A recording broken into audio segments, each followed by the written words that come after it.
হে everyone, good morning. দেখো, Facebook ইউটিউবের viral video হয়েছে হাতে চুটকি বাজারই ঘরের সব কাজ হয়ে যায়।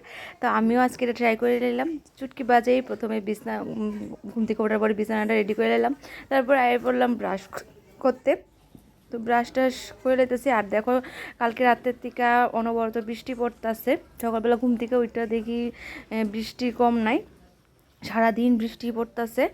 তো যাই হোক, আমি এখন ব্রাশ টাশ করে লেতেছি। ব্রাশ টাশ করার পরে এই যে আয় পড়ছি একটু জল খাইতে, কারণ ব্রাশ করে আমার জলটা আগে খাইতে লাগবে, ম্যান্ডেটারি। তারপর যাইতেছি স্নান করতে, কারণ আজকে বৃহস্পতিবার, স্নান করে আগে পূজা দেবো। মা সব কাজ করতেছে, আমি পূজা দেবো। আমি যে দেখো চুটকি বাজে আমার গোপালটারে উড়ে এলেছি, দেখছেন ওইটা সেরা গোপালে আয় পড়ছে স্নান করতে। প্রথমত ছোট্ট গোপাল সোনাটারে স্নান করাইছি, তারপর আয় পড়ছে এই বড় গোপাল সোনা স্নান করাইতে। একে একে সবাই স্নান টান করে এলাম, সবাই স্নান টান করে সেরা তারপরে সাজুগুজু করে এলাম। আর এখানে দেখো কতগুলি ফুল। আর আজকে যেহেতু বৃহস্পতিবার করলাম, ওই এখানে ফুল বেলপাতা সবই আছে, আমের পল্লবও আছে।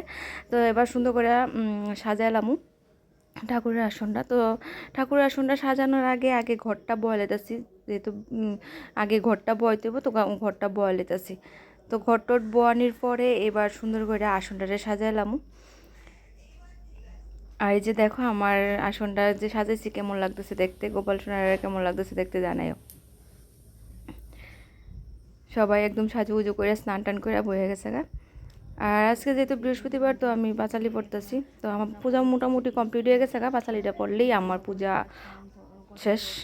সপ্তপুত্র সপ্তবধূ সপ্তবধূ লয়ে যেথা ঘরে বাস ছোট বধূ তিলোত্তমা পাপের ঘরে থাকে সংসার অভাবের। তারপরে আমি বললাম পূজা হয়েছে, পরে প্রসাদ খেতে, প্রসাদ টসাদ খেয়ে সারলাম। আর পিউরে হইতেছি স্নান করতে, কারণ পিউ স্নান হয়েছে না হনো। তো প্রসাদ টসাদ খেয়ে এসে এবার রান্না করে দেখলাম যে কী হয়েছে না হয়েছে। আর মায়ের দিকে দেখো সব কিছু রেডি করেছে। এখানে কালকে শুটকি তরকারি আসছিল, একটু গরম করছে। তারপরে এখানে মাদলিকা মা একটু মাছের ঝোল করছে। তারপরে এখানে রান্না করছে ডিম আলু ঝোল, আর আসছিল মাংস। তো যাই হোক, আমার তো বেশি ক্ষুধা লেগে গেছে, আমি ভাত খেতে বসেছি। প্রথমে শুটকি তরকারি দিয়ে খেয়ে নিলাম, আর সাথে মাংস লইয়া নিলাম। তো ভাতটা খেয়ে লেতেছি, যেহেতু বেলা প্রায় দুইটা দুইটা মতন বেজে গেছে। বিকালে একটু রেস্ট টেস্ট করার পরে এখন 5টা বাজে। তারপরও দেখতেছি বাইরে এসে অবিরাম বৃষ্টি পড়তেই আছে, বৃষ্টি পড়তেই আছে, বৃষ্টির কম নেই। কার কার এদিকে বৃষ্টি আছে জানাইও। আর তারপর দেখলাম যে মা জাম ভর্তা করছে, তো আমি একটু জাম ভর্তা খাইয়ে নিতেছি। ফিরে আসলাম আর আজকে সারাদিনের কী করছি না করছি খুঁটিনাটি কাজ।